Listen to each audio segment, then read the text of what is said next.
নমস্কার বন্ধুরা, স্নেহাস রেসিপিতে সবাইকে স্বাগত জানাই।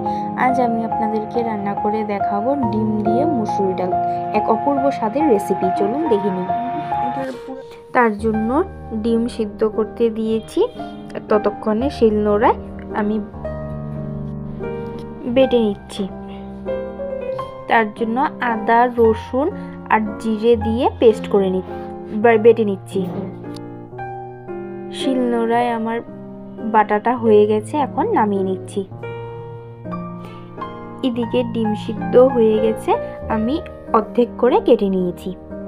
তারপর কড়াইয়ের মধ্যে সর্ষের তেল দিয়েছি। তেলটা গরম হওয়ার পর হলুদ গুঁড়ো আর লবণ দিয়েছি, আর সিদ্ধ করা ডিমগুলো দিয়ে দিচ্ছি, দিয়ে ভেজে নেব।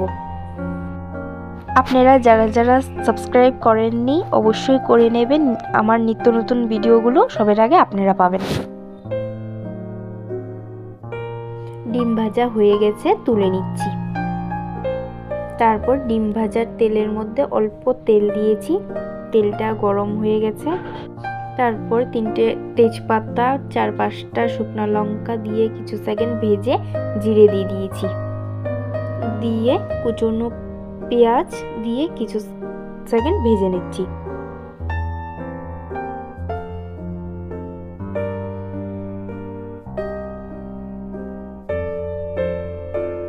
পেঁয়াজ ভাজা হয়ে গেছে, আদা, রসুন, জিরের বাটাটা দিয়ে কষিয়ে নেব।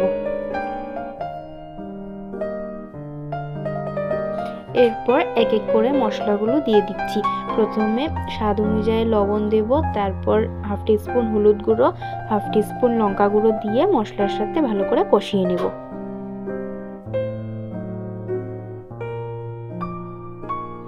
মশলার থেকে তেল ছাড়তে শুরু করে দিয়েছে। ডুমো ডুমো করে কেটে রাখা আলু আর টমেটো দিয়ে মিশিয়ে নিচ্ছি।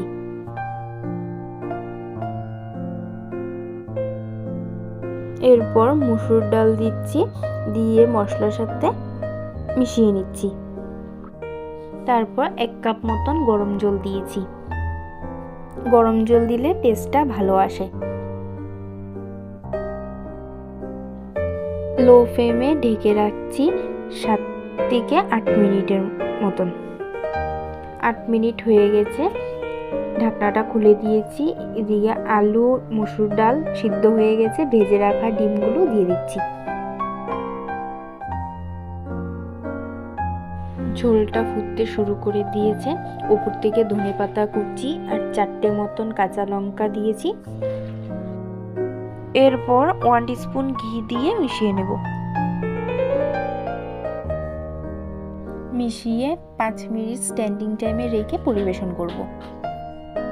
রান্নাটা হয়ে গেছে। ভিডিওটি এতটুকুই রইল। ভালো লাগলে লাইক, কমেন্ট, শেয়ার, সাবস্ক্রাইব করে দেবেন। ভালো থাকবেন, সুস্থ থাকবেন। ধন্যবাদ।